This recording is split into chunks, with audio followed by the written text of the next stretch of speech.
preciso de outras pessoas um pouco diferentes para que eu não seja apenas o ser que dialoga com o seu próprio espelho. E talvez isso não vá me tirar de nenhuma solidão. E eu também preciso ser alguém que tenha proximidade, capaz de estabelecer diálogo, capaz de estabelecer contato e assim por diante. Quando eu sou capaz de solitude, vamos tomar um exemplo de uma obra extraordinária, de uma mulher que faria esse ano 100 anos em dezembro, Clarice Lispector, escreveu um dos livros mais impactantes da língua portuguesa, A Paixão Segundo GH.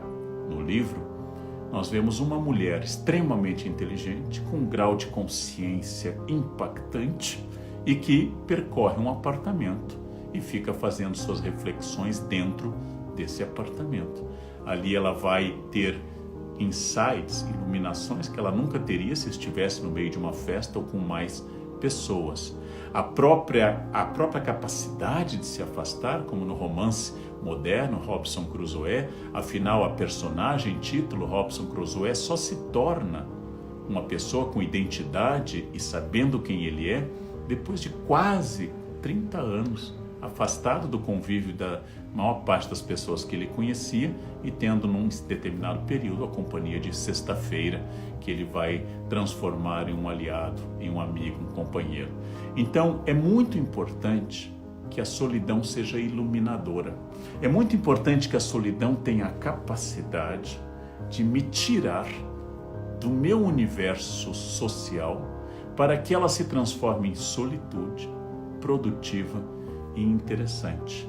O que me incomoda em estar sozinho? O que me incomoda quando as pessoas não marcaram algo comigo? O que me incomoda no silêncio da casa? Preciso colocar música alta? Preciso falar desesperadamente com todas as pessoas por redes sociais, mandar mensagem? Balzac ironizou um pouco isso.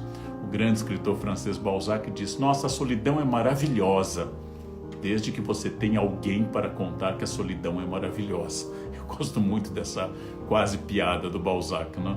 Dizendo que sim, é muito bom estar sozinho, desde que eu possa dizer para alguém que é muito bom estar sozinho. Desconfiem também das pessoas que postam em rede social que ficaram sozinhas na praia, que ficaram sozinhas no seu apartamento, que estão muito bem, que viajaram sozinhos. Quem diz a cada 5 minutos que está maravilhoso em estar sozinho, incorre na piada de Balzac. Ou seja, está tentando denegar, está tentando enfrentar a sua imensa dor. Porque a verdadeira solitude, quando a solidão se transforma em reflexão, ela não precisa gritar para o mundo que está bem. A verdadeira solitude não precisa se fotografar nem postar em nenhuma rede social. A verdadeira solitude não tem um tempo determinado para ela ser saudável, ela apenas é. E ao sair de um período de isolamento, eu consigo dizer bem mais quem eu sou, o que eu quero. E a experiência de parar de ouvir tantas vozes tão diferentes de tantas pessoas e passar a ouvir talvez a voz mais importante, que é a voz do silêncio. A capacidade de escutar aquilo que Rubem Alves uma vez disse, que nós temos tantos cursos de oratória e seria a hora de estabelecer um curso de escutatória.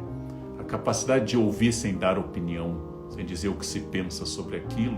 A capacidade de apenas receber, ouvir-se e ouvir aos outros é hoje uma capacidade raríssima, uma capacidade muito difícil. A identidade, ela vem no diálogo com os outros, mas a consciência, ela vem da solitude. E essa alternância entre um e outro sistema é que torna alguém possível de enfrentar o desafio de que somos irremediavelmente, impreterivelmente, nós somos consciências individuais. Não importa quanto eu ame alguém, a outra pessoa é sempre outra pessoa. Não importa o quanto eu tenha de convivência, de cotidiano, quanto eu tenha de intimidade, não sentirei a dor que outra pessoa sente. Posso me comover até a exaustão pela dor do meu filho, da minha esposa, do meu marido, de um grande amigo, mas a dor é dele. E a minha comoção, ela é afetiva, ela não é física. Eu não sinto o que os outros sentem. A minha consciência, é o meu latifúndio, mas é também minha prisão. A minha consciência sempre vai, irremediavelmente, me deixar isolado. Porém, isso não quer dizer que eu tenha que ficar blindado, opaco aos outros. A minha consciência é minha e eu nunca sentirei como os outros sentem. Mas ao ouvir como os outros sentem, de que forma eles interagem, sendo um observador de mim e do mundo, transformando solidão em solitude e transformando em companhia em luz que ilumina minha solitude também, eu vou poder então, com mais equilíbrio e com mais sabedoria, aprender a conviver e aprender a ficar sozinho.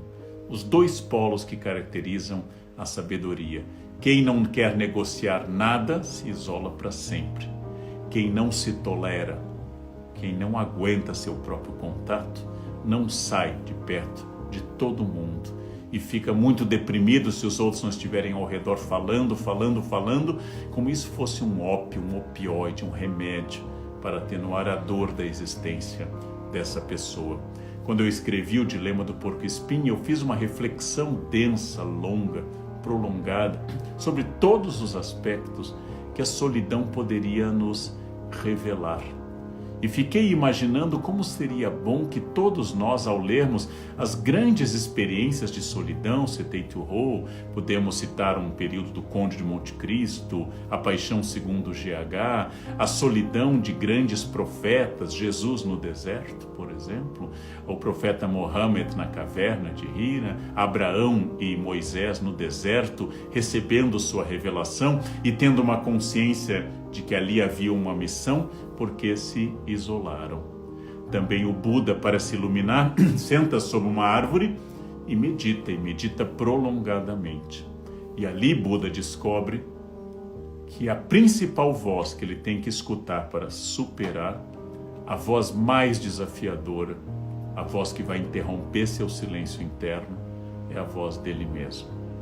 É uma revolução quando você se permite ouvir a voz mais importante, aquela que curiosamente deveria estar gritando sempre dentro da nossa cabeça, mas não está, que é a voz da nossa própria consciência, que é a voz da nossa própria capacidade de ir ao encontro de nós mesmos para poder ir ao encontro dos outros. Voltemos a Rimbaud. Eu é um outro. Nessa contradição, eu é, esse erro de português, está contido o grande desafio. Quantos eus cabem dentro de você? Quantos eus estão ali, alguns bem atentos, outros bastante à parte e na zona escura da sua personalidade? Eu é um outro. Não porque você tenha múltiplas personalidades, mas porque você não é único, não é unificado, não é um bloco, não é monocromático. Você é um caleidoscópio como eu. Você é um livro de muitas páginas. Você é uma peça de teatro com muitos atos, você é uma sinfonia de muitos movimentos. E assim como você é você, quando você está irritado, irritada, você é você quando está tranquilo, e você é você quando está aprendendo, você é você quando está tendo horror ao aprendizado. Para isso, o exercício da solitude. O exercício fundamental que talvez nessa época tão angustiante de pandemia, seja uma oportunidade, dentro do impacto que nós temos nesse momento, uma oportunidade de crescer, e crescer nesse aspecto, crescer no aspecto da solitude. Quais são as grandes companhias auxiliares da solitude? Eu já citei uma, a capacidade de ler. Existe um livro ou muitos livros para cada pessoa. Não quer dizer que se alguém lhe diz que a Odisseia é maravilhosa, quando você vai ler a obra de Homero, você vai achar maravilhosa. Não. Talvez você ache apenas chata e não lhe traga tudo. Para cada livro, como garante o capítulo 3 do Eclesiastes na Bíblia, tudo tem seu tempo e sua hora. É bom enfrentar um clássico. É bom enfrentar um clássico porque ele vai causar estranhezas, e nessas estranhezas com as personagens, Odisseu / Ulisses na Odisseia, ou outros na Ilíada, você vai contrapor ao seu comportamento. ao ler um grande romance como a Comédia Humana, já citado, de Balzac, ao ler Madame Bovary, de Flaubert, ao ler O Estrangeiro, de Camus, ao ler Machado de Assis, A Cartomante, Missa do Galo, ao ler O Alienista, de Machado, ao ler um romance contemporâneo, você vai encontrar muitas formas de narrar.